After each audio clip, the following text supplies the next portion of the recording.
प्रश्न बघा. 10 वर्षापूर्वी मुलगा व वडील यांच्या वयाचे गुणोत्तर एकास 5 होते. 5 वर्षानंतर त्यांच्या वयाचे गुणोत्तर एकास 2 होईल. तर त्यांच्या आजच्या वयाचे गुणोत्तर किती? कसं सोडवायचं हे मी सांगतो. ठीक आहे. 10 वर्षापूर्वी मुलगा आणि वडील यांच्या वयाचे गुणोत्तर किती दिले? एकास 5 दिले. त्यालाच आपण एक्स आणि 5x अशा प्रकारे लिहू शकतो. जर 10 वर्षापूर्वी एक्स असेल तर मी आजमध्ये म्हणजे आजपासून 10 वर्षापूर्वी म्हणजे आजमध्ये काय असणार आहे? एक्स अधिक 10 म्हणून इथे 10 वाढवायचे. इथे पण काय होणार? अधिक 10 म्हणजे 10 वर्षापूर्वी आजपासून 10 वर्षापूर्वी 5x असेल तर आजमध्ये ते 5x अधिक 10 होणार. आणि आजपासून परत 5 वर्षानंतर किती होणार? अधिक 5 त्यात ऍड होणार. एक्स अधिक 15 होणार. इथे पण 5 ऍड होतील. इथे पण काय होणार? मग 5x अधिक होणार 15.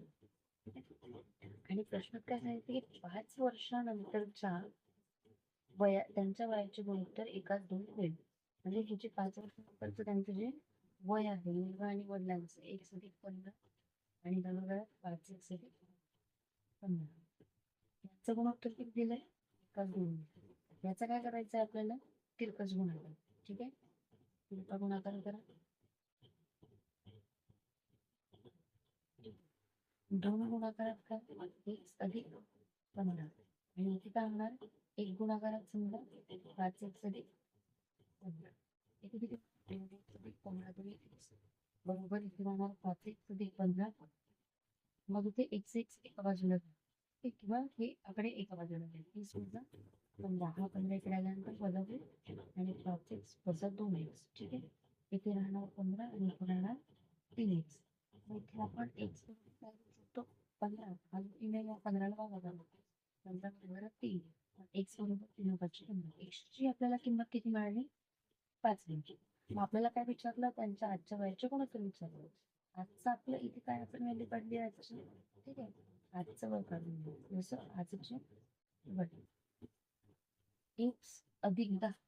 मग एक्सची व्हॅल्यू किती आली? 5. 5 अधिक 10 म्हणजे किती? 15 वर्षे. 15 वर्षे आणि मग इथे किती? 5x अधिक 10. 5 गुणाकारात एकशे व्हॅल्यू 5 अधिक 10 बरोबर 25. 25 अधिक 10 बरोबर मिळाल 35 वर्ष. आणि हे काय? आजची वेळ मिळाली आपल्याला. जसं 15 वर्ष आणि 35 वर्ष. या दोन संख्यांना कॉमनली कशी पाहते? 5 ने भागायचं. ठीक आहे. तर 5 त्रिक 15 आणि 5 7 35. आजचं वयाचं गुणोत्तर आलं 3 ऑप्शन नंबर डी हे उत्तर असणार.